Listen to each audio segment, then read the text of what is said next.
Welcome back to my channel. मैं हूं आपकी फ्रेंड वर्षा। आज की इस वीडियो में यहाँ पर हम बात करेंगे बीएड एंट्रेंस एग्जाम के कॉमर्स के प्रैक्टिस सेट की। ये प्रैक्टिस सेट हम चैप्टर वाइज कर रहे हैं। आज जो हमारा चैप्टर है वो है हमारा पार्टनरशिप। स्टार्ट करते हैं वीडियो को। वीडियो आपको पसंद आती है तो लाइक कीजिए, फ्रेंड्स के साथ शेयर कीजिए, और किसी भी तरह की कोई भी क्वेरी लगती है आपके किसी भी क्वेश्चन में तो आप नीचे कॉमेंट सेक्शन में लिख सकते हैं, हम उसको जल्द से डिस्कस कर लेंगे। ठीक है, देखिए यहाँ पर क्वेश्चन है हमारा, Indian partnership act was passed in. अब बहुत ही सिंपल क्वेश्चन है, इंडियन पार्टनरशिप एक्ट जो है वो कब पास हुआ था? 1956, 57, 32 या फिर 1872? सिंपल है, आप सबको पता है इंडियन पार्टनरशिप एक्ट हमारा पास हुआ था 1932 में। 1956 में क्या पास हुआ था? हमारा कंपनीज एक्ट। ठीक है, और 1872 हमारा कॉन्ट्रैक्ट एक्ट है, इंडियन कॉन्ट्रैक्ट एक्ट। नेक्स्ट है, a partnership is an association of two और more person form to carry on business together for the purpose of. किस पर्पस से? प्रॉफिट को अर्न करने के लिए, rendering services to the society, discharging social responsibility, या फिर नन ऑफ द अबव। क्या आपको लगता है क्या होगा इसका आंसर?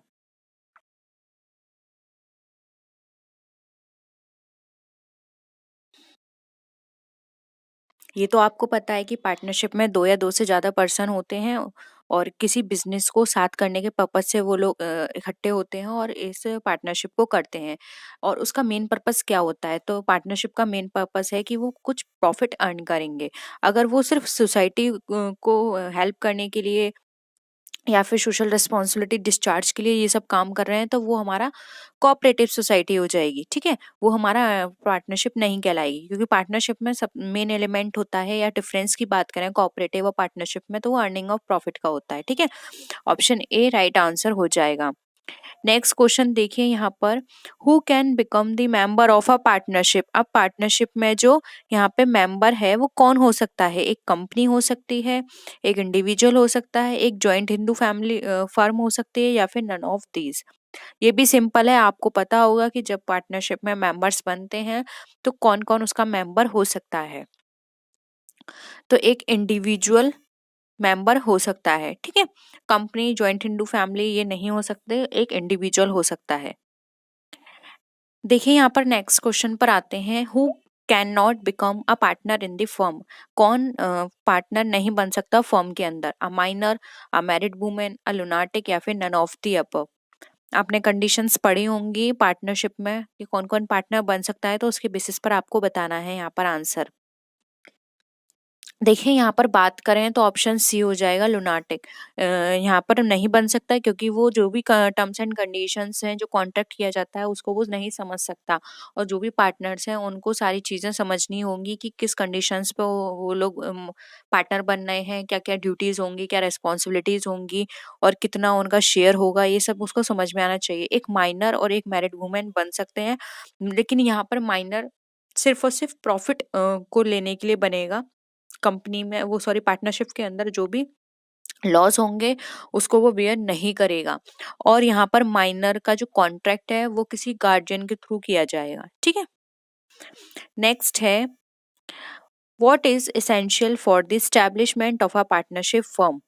बताइए इसमें से कौन सा आपको लगता है ऑप्शन जो कि एसेंशियल है एस्टैब्लिशमेंट के लिए?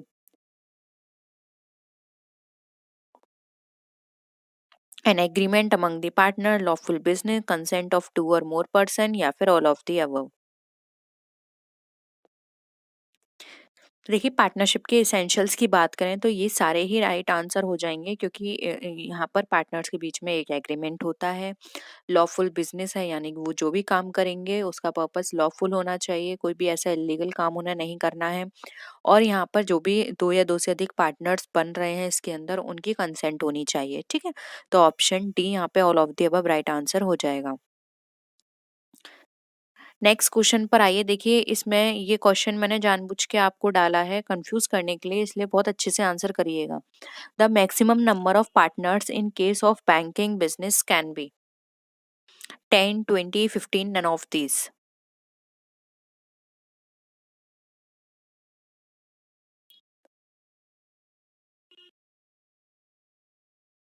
क्या हो जाएगा?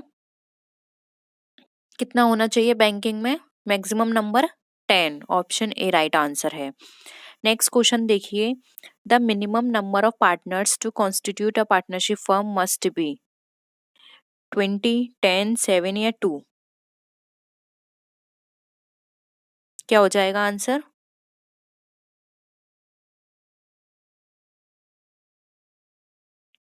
डी हो जाएगा इसका आंसर, मिनिमम जो है 2 होने चाहिए। ठीक है। नेक्स्ट है, मैक्सिमम नंबर ऑफ पार्टनर्स बताने हैं, any business other than firm must B, यानी फर्म को छोड़कर कोई और बिजनेस है तो उसमें मैक्सिमम कितने होने चाहिए मेंबर हमारे?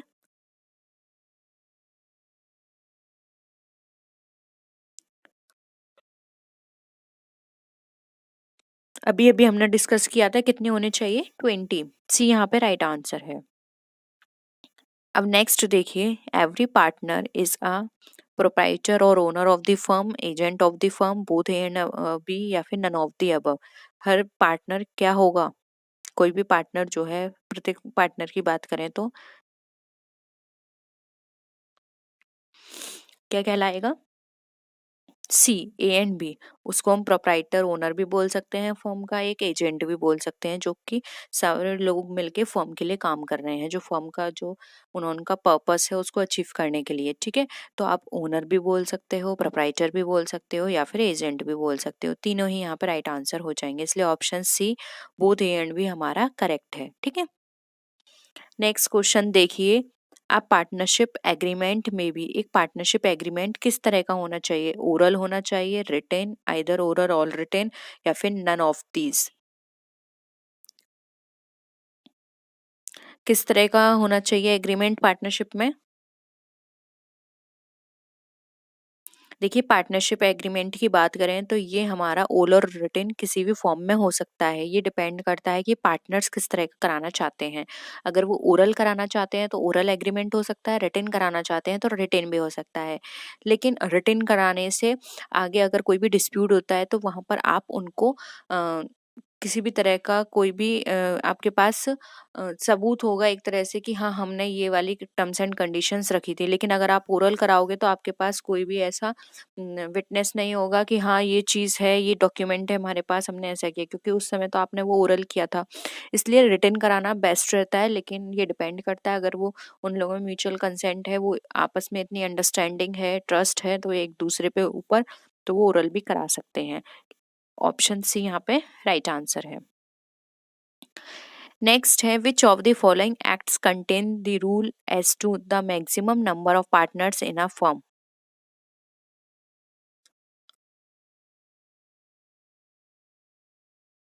बताइए किसके अंदर मैक्सिमम नंबर्स बताए गए हैं? Indian contract act, Indian partnership act, companies act, या फिर बैंकिंग कंपनीज रेगुलेशन एक्ट? क्या हो जाएगा आंसर?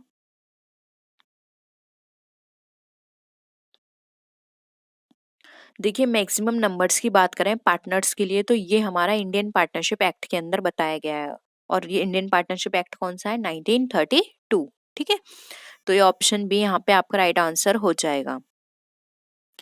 नेक्स्ट देखिए, अ पार्टनरशिप इज क्रिएटेड बाय, एक पार्टनरशिप किसके द्वारा क्रिएट की जाती है? रजिस्ट्रेशन के द्वारा, सर्कमस्टांसेस, कॉन्टैक्ट, या फिर लॉ ऑफ सक्सेशन? बताइए किसके द्वारा हमारी पार्टनरशिप क्रिएट की जाएगी? देखिए, रजिस्ट्रेशन की बात करें तो रजिस्ट्रेशन हमारा कंपनी का होता है, किसी कोई बिजनेस हम स्टार्ट कर रहे हैं उसका होता है, इंडिविजुअल कराता है। ठीक है। सर्कमस्टांसेस नहीं होगा, ये हमारा पार्टनरशिप होता है कॉन्ट्रैक्ट के बेसिस पे। जो भी पार्टनर्स होते हैं आपस में मिलकर कॉन्ट्रैक्ट करते हैं कि हम ये बिजनेस कर रहे हैं। अगर वो उनका शॉर्ट टाइम का है तो वो टाइम लिखते हैं, किसी मेन पर्पस के लिए कर रहे हैं तो वो पर्पस लिखते हैं, नहीं तो वो लॉन्ग टर्म के लिए करते हैं उस बिजनेस को। और जो भी प्रॉफिट होता है वो उसको किस रेशियो में डिस्ट्रीब्यूट करेंगे वो भी इसमें लिखा जाता है, और कितने मेंबर्स हैं वो सब लिखे जाएंगे। जो भी उन्होंने टर्म्स एंड कंडीशंस बनाई हैं ये सारी चीजें उसमें नोट डाउन की जाएंगी। इसलिए ये हमारा पार्टनरशिप क्रिएटेड बाय कॉन्टैक्ट। ठीक है। सी राइट आंसर हो जाएगा। नेक्स्ट क्वेश्चन देखिए, what is a sleeping partner? Sleeping partner जो है वो क्या है? The partner who does not participate in operation of business of the firm, the partner who has been retired from the firm, the partner who does not demand the share of profit या फिर all of the above. एक sleeping partner कौन कौन किस तरह का partner होता है बताइए। आप लोगों को टाइप्स ऑफ पार्टनर सारे पता होंगे ना, नहीं तो मैं थ्योरी में आपको डिस्कस कर लूंगी। बताइए क्या होगा आंसर इसका स्लीपिंग पार्टनर का। देखिए स्लीपिंग पार्टनर की बात करें तो स्लीपिंग पार्टनर वो होता है जो कंपनी के किसी भी काम में पार्टिसिपेट नहीं करता है। एक तरह से हम बात करें तो आप शॉर्ट में ऐसे समझ सकते हैं कि वो स्लीप कंडीशन में होता है, यानी आपको ऐसा लगेगा कि ये पार्टनर है ही नहीं या सोता रहता है। सोता रहता का मतलब भी तो यही होता है कि वो कोई काम नहीं कर रहा, कोई एक्टिविटी नहीं कर रहा। सेम यही इसका काम होता है कि वो कंपनी में कोई भी काम होगा, कोई भी ऑपरेशन होगा, वो उसमें पार्टिसिपेट नहीं करता, इसलिए उसको स्लीपिंग पार्टनर बोलते हैं। ऑप्शन ए राइट आंसर है। ठीक है, नेक्स्ट है a firm is dissolved when. एक फर्म डिसॉल्व होती है कब? जब टर्म उसका ओवर हो जाता है, जब पार्टनर की डेथ हो जाती है, on the retirement of partner, या फिर in the case of death of all but one partner. बताइए।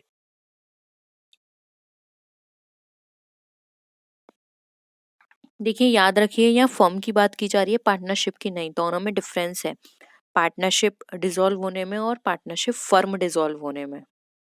और अगर दोनों में अंतर आपको पता है तो नीचे कमेंट सेक्शन में बताइए जल्दी से कि पार्टनरशिप के डिसॉल्व होना क्या होता है और पार्टनरशिप फर्म के डिसॉल्व होने में क्या होता है।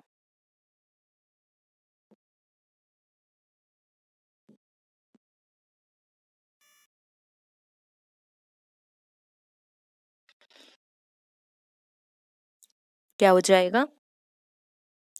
देखिए यहाँ पर अगर हम बात करें तो ये राइट आंसर हो जाएगा। इसमें क्या बोल रहे हैं कि in the case of death of all but one partner, यानी कि सारे पार्टनर्स की डेथ हो गई एक पार्टनर को छोड़ के।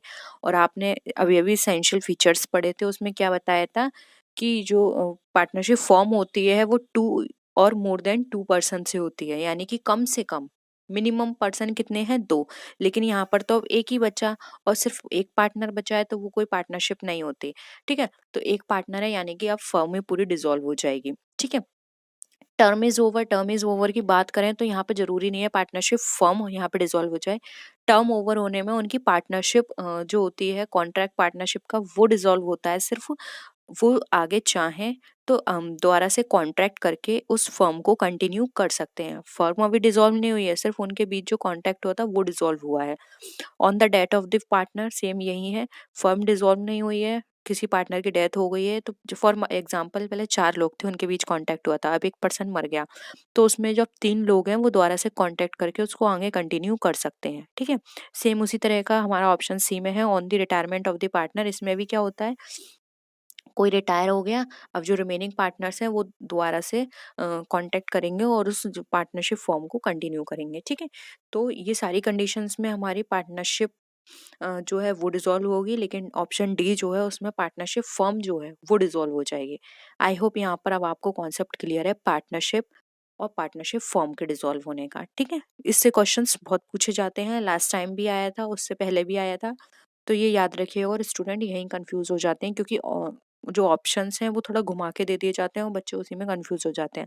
तो ये अब कॉन्सेप्ट आप अपने माइंड में बिल्कुल क्लियर रखिए। ठीक है, नेक्स्ट देखिए, अब यहाँ पर हमारे पार्टनर्स हैं जे के एल और एम। चार पार्टनर हैं, इक्वल पार्टनर्स हैं ये। J K M died in a rail accident. अब जे के एम तीन लोग मर गए एक रेल एक्सीडेंट में। जो एक्सीडेंट का जो रिजल्ट है वो क्या होगा? Dissolution of firm, dissolution of partnership, both A and B, या फिर नन ऑफ द अबव। बताइए। अभी अभी मैंने आपको समझाया था, अगर आपको कॉन्सेप्ट समझ में आ गया है तो आप इजिली इसका आंसर कर सकते हैं।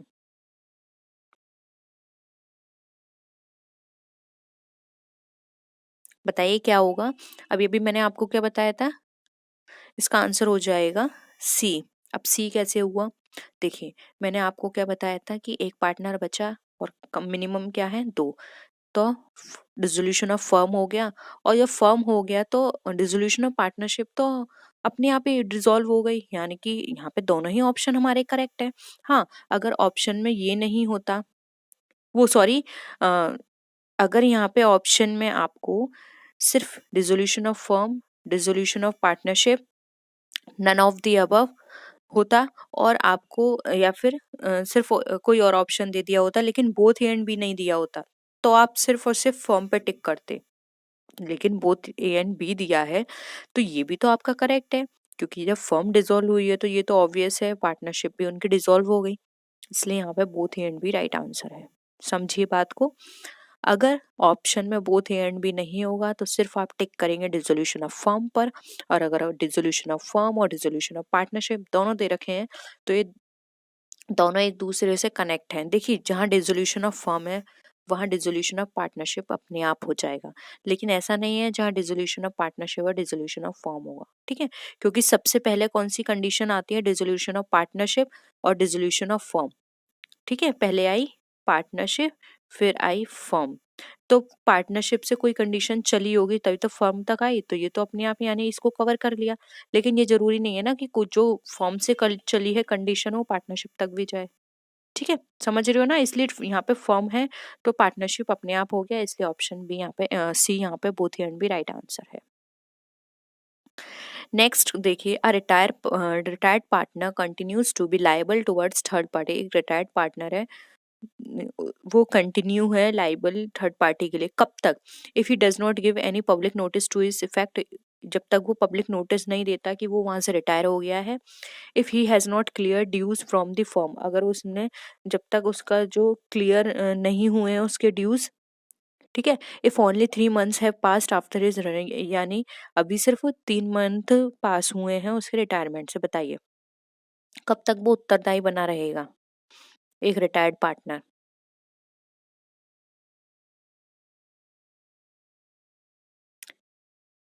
क्या हो जाएगा आंसर? ए हो जाएगा यहाँ पर।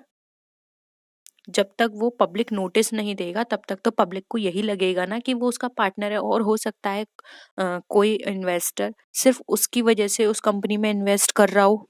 ठीक है, तो वहां पर अब उसकी लायबिलिटी तो बन गई ना। अगर बाई चांस वो कंपनी डूबती है या किसी भी तरह का लॉस होता है तो वो इन्वेस्टर को नहीं पता कि वो वहां से रिटायर हो चुका है, वो उसने उसके पर्पज से उसकी वजह से वहां पे इन्वेस्ट किया था, तो वो अब क्लेम कर सकता है। और वहां पर ये जो रिटायर पार्टनर है उसको भी पैसा देना होगा, जो भी अम, आपस में डिस्ट्रीब्यूट होगा उसके बेसिस पर। इसीलिए कभी भी कोई भी पर्सन रिटायर होता है पार्टनरशिप से तो उसे एक पब्लिक नोटिस देना होता है कि वो उस कंपनी से रिटायर हो रहा है, और आगे जो भी लॉस होंगे उसमें उसका किसी भी तरह का कोई भी लेना देना नहीं है। ठीक है, इसलिए यहाँ पे ऑप्शन ए राइट आंसर हमारा हो जाएगा।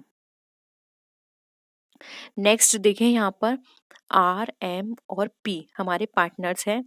पी जो है उसकी डेथ हो जाती है एक्सीडेंट में। अब इसका रिजल्ट क्या होगा? अब देखिए यहाँ पर कंडीशन थोड़ी सी अलग कर दी है। अब आप बताइएगा, dissolution of firm, dissolution of partnership, both A and B, या फिर नन ऑफ दी अबव, क्या होगा आंसर?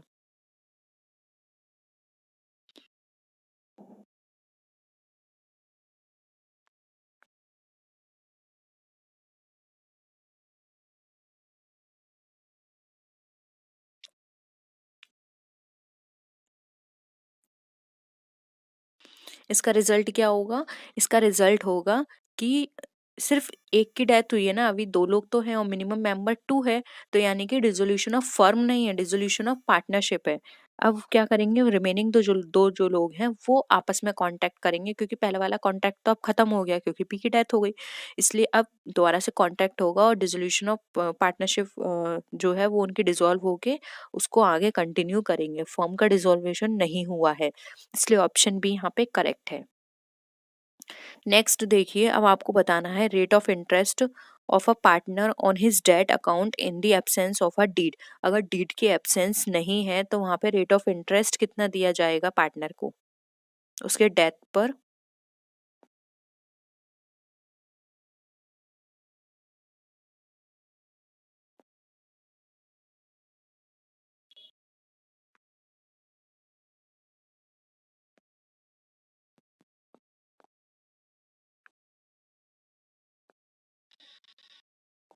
कितना दिया जाएगा? 6%। ठीक है, नेक्स्ट है लिमिटेड पार्टनरशिप का मतलब क्या होता है? लिमिटेड कैपिटल है पार्टनर की, लिमिटेड नंबर ऑफ पार्टनर्स हैं, liabilities of some partners are limited, या फिर liabilities limited liability of all the partners. बताइए क्या लगता है आपको इसमें आंसर?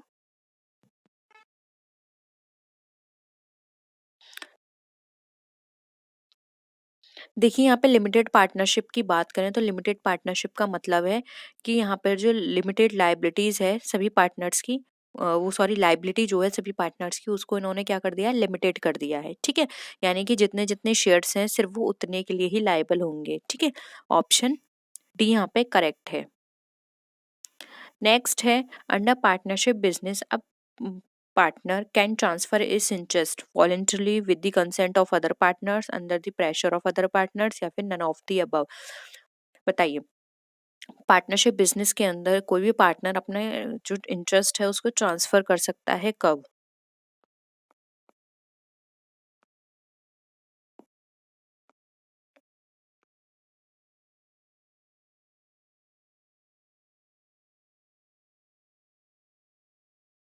देखिए यहाँ पर हम बात करें तो कोई भी पार्टनर वॉलेंटरली उसको राइट नहीं होता कि वो अपने जो इंटरेस्ट है उसको ट्रांसफ़र करे। वो सिर्फ तभी ट्रांसफ़र कर सकता है जब सभी जो भी रिमेनिंग पार्टनर्स हैं वो उसकी कंसेंट देते हैं तो। इसलिए यहाँ पे ऑप्शन बी राइट आंसर हो जाएगा, with the consent of other partners. ठीक है, तभी वो ट्रांसफ़र कर सकता है। तो ये थे क्वेश्चंस पार्टनरशिप के ऊपर। होप यहाँ पर सारे क्वेश्चंस आपको क्लियर हैं। किसी भी क्वेश्चन में या कॉन्सेप्ट में आपको डाउट लगता है या इससे अदर पार्टनरशिप से ही रिलेटेड कोई टर्म है ऐसा जो आपको नहीं समझ में आ रहा है, प्लीज़ कमेंट सेक्शन में आप बता दीजिएगा, हम उसको डिस्कस कर लेंगे। और किसी भी तरह की कोई भी क्वेरी लगती है तो प्लीज़ ज़रूर बताइएगा कमेंट सेक्शन में। तो नेक्स्ट वीडियो में मिलते हैं आपसे, तब तक के लिए टेक केयर, बाय बाय।